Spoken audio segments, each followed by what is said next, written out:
কিভাবে ওপারে নুরুল এপারে নারায়ণ, জাল নথি চক্রের রহস্যভেদে নুরুলকে হেফাজতে নিল বারাসাত থানার পুলিশ।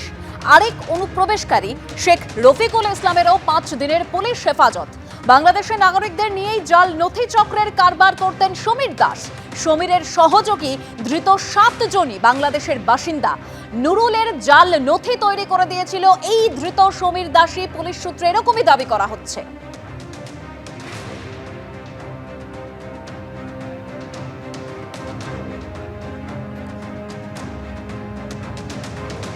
আসছি পরের খবরে।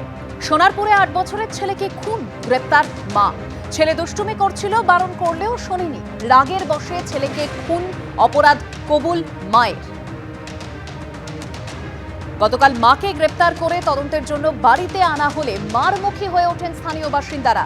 তাদের সামলাতে হিমশিম খেতে হয় পুলিশকে। লাঠিচার্জ করে পরিস্থিতি সামাল দিতে হয়। গতকাল সকালে সোনারপুরের খেয়াদহে নিজের বাড়িতেই গলায় ওড়নার ফাঁস লাগানো অবস্থায় 8 বছরের বালকের দেহ উদ্ধার হয়। পুলিশ সূত্রে খবর, ছেলেকে খুন করে থানায় এসে আত্মসমর্পণ করেন বছর 35-এর ওই মহিলা। ইতিমধ্যেই মা অপরাধ কবুল করেছে।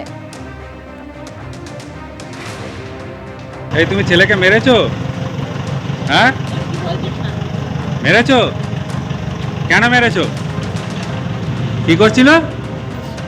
বদমাইশি করছিল? আর ছোট ছেলেটাকে বলো, তোমাকে বিরক্ত করছিল বলে? কিভাবে মেরেছো, কিভাবে? হ্যাঁ, কিভাবে মেরেছো? আমি ঘর খুলেছি, ঘর খোলার পরে ওর দিকে শুয়ে আছে। আমার মা এসে ডাকছে, সাড়া করে না। গলায় ফাঁস ছিল ওই ভাইয়ের ছেলে, অন্যাদ আছে ওই ভাইয়ের বউ। এবার পুরুলিয়ায় বাঘের হানা। বান্দোয়ান থেকে মানবাজার জঙ্গলে ঘুরছে রয়্যাল বেঙ্গল। গতকাল বান্দোয়ানে ট্র্যাপ ক্যামেরায় ধরা পড়ে বাঘের ছবি। একদম ট্র্যাপ ক্যামেরায় বাঘের ছবি ধরা পড়েছে, সেই ছবি আপনাদের সামনে রেখেছি।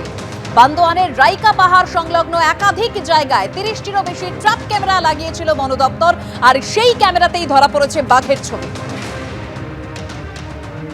বন দপ্তর সূত্রে খবর, ভাড়ারি পাহাড়ের জঙ্গল এলাকায় বাঘের অবস্থান। বন দপ্তরের অনুমান, গতকাল রাতে বাঘটি ভাড়ারি জঙ্গল থেকে বেরিয়ে গেছিল মানবাজার 2 নম্বর এলাকায় নেকড়ে গ্রামের পাশে একটি জঙ্গলে। গভীর রাতে ফিরে আসে ভাড়ারি পাহাড়ের জঙ্গলে, সেই সময় একটি ট্র্যাপ ক্যামেরায় বাঘের ছবি ধরা পড়ে।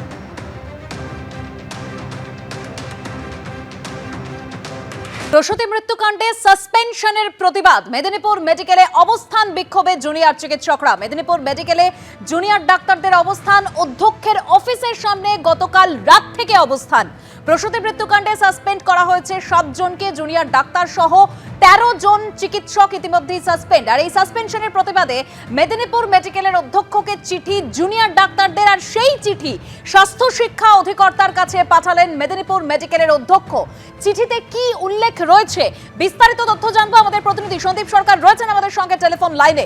সন্দীপ, দেখো, মেদিনীপুর মেডিকেল কলেজ হাসপাতালের যে 7 জুনিয়র চিকিৎসককে সাসপেন্ড করা হয়েছে, সেই 7 জুনিয়র চিকিৎসক তারা স্বাস্থ্য শিক্ষা অধিকর্তাকে লিখিতভাবে চিঠি পাঠিয়েছেন এবং স্বাস্থ্য শিক্ষা অধিকর্তাকে সেই চিঠিটি প্রথমে তারা লিখেছিলেন মেদিনীপুর মেডিকেল কলেজের অধ্যক্ষকে। অধ্যক্ষ সেই চিঠি ফরওয়ার্ড করেছেন স্বাস্থ্য ভবনে।